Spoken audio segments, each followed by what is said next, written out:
अभी हम देखने वाले हैं प्रश्न 5 का तीसरा वाला प्रश्न।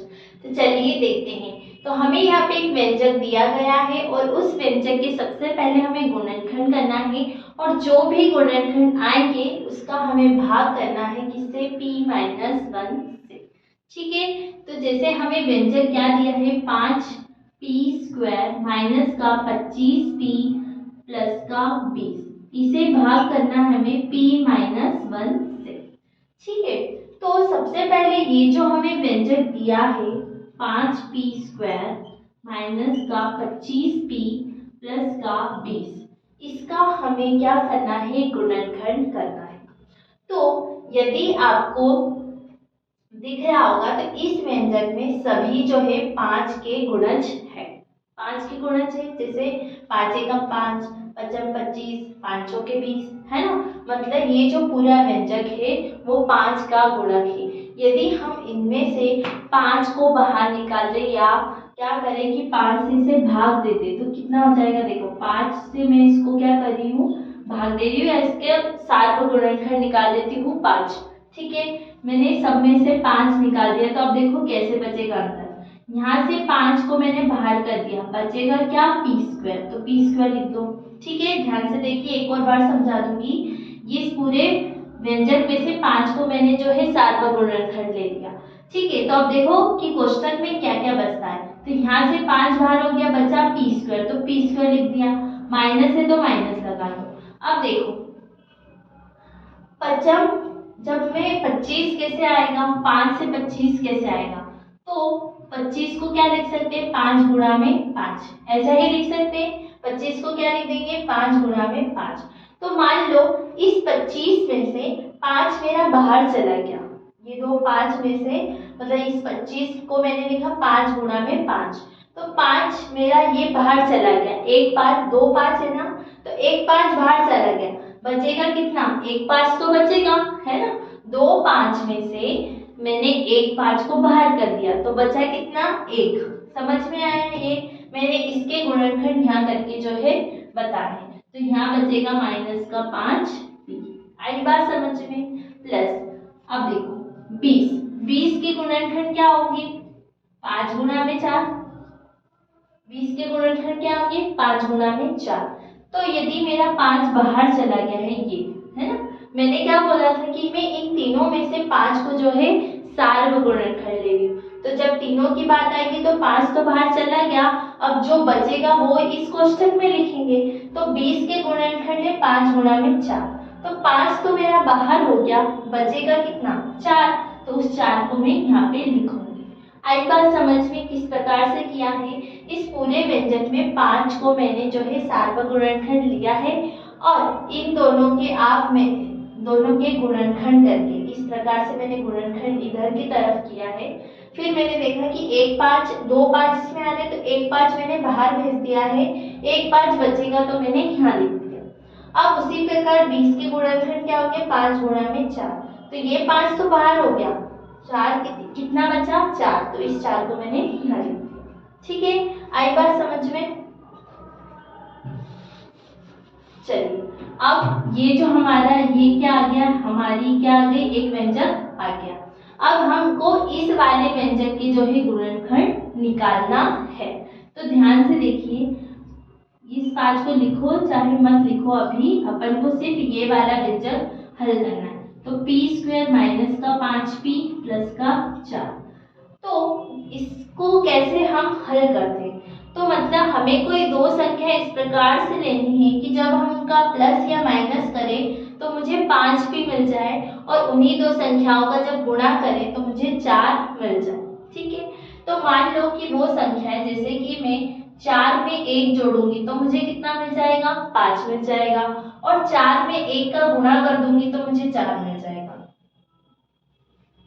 तो ये संख्याएं आ जाएगी, जब मैंने 4 में 1 को जोड़ा तो 5 मिल गया और 4 में 1 का गुणा किया तो 4 मिल जाएगा। ठीक है, तो अब इसे कैसे लिख सकते हैं, ध्यान से देखिए, p² माइनस का, अब 1 है तो हम 1 को क्या लिख सकते हैं, p लिख सकते हैं, p लिख सकते हैं। ध्यान से देखो, p माइनस का 4p, समझ में आया। देखो क्या हो जाएगा, माइनस माइनस कितना होगा, प्लस हो जाएगा।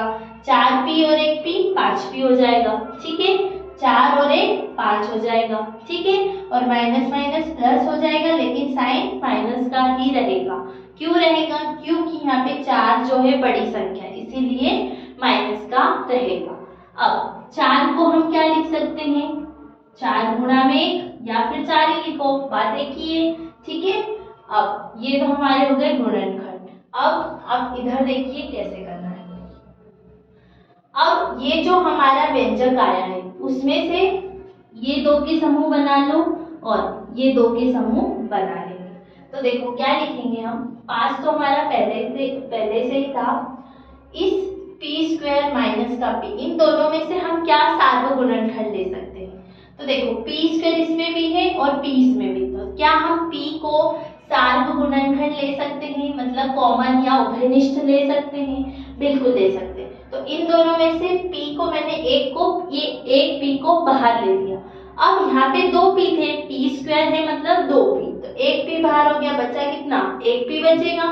तो उस 1 p को मैं अंदर की तरफ लिख दूंगी, ठीक है।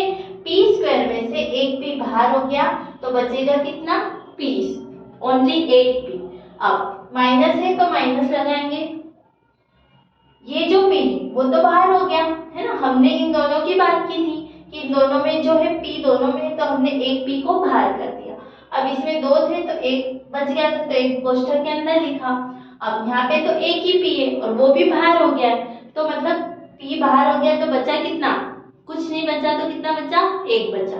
तो उस 1 को हम यहाँ पे लिख देंगे। आई बात समझ में। उसी प्रकार यहाँ है हमारा माइनस, तो माइनस लगाओ। अब देखो कि इसमें हम क्या सार्वगुणनखंड ले सकते हैं। तो देखो 4 इसमें भी है और 4 इसमें भी, दोनों में 4 4 है, तो क्या हम 4 को सार्वगुणनखंड ले सकते हैं, बिल्कुल।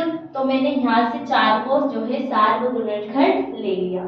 तो अब मेरे पास बचा क्या, 4 बाहर हो गया, तो बचा p, तो p को लिखेंगे माइनस। अब देखो यहाँ पे भी माइनस, इन दोनों में से यदि मैं यहाँ पे माइनस लेती हूँ, ठीक है, तो यदि माइनस माइनस कितना हो जाएगा मेरा, प्लस हो जाएगा। यहाँ पर भी माइनस लेने पे माइनस माइनस माइनस फिर से ये प्लस ही मिल जाएगा, ठीक है। अब देखो यहाँ से 4 बाहर हो गया, बचा कितना, 1, तो ये 1 को भी हम यहाँ पे लिख देंगे। आई बात समझ में किस प्रकार से गुणनखंड करते हैं, ठीक है। प्लस माइनस का हमेशा हमें ध्यान रखना है। अब देखो ये आ गया। अब ये 5 तो पहले से ही था, p माइनस 1 p माइनस 1 2 बार है, तो क्या हम इसे एक बार लिख सकते हैं p माइनस 1, बिल्कुल, तो लिख दिया। अब जो कुछ भी बचा, जैसे यहाँ p बचा और यहाँ पे -4 बचा, तो उसको हम एक कोष्ठक में डाल देंगे, ठीक है।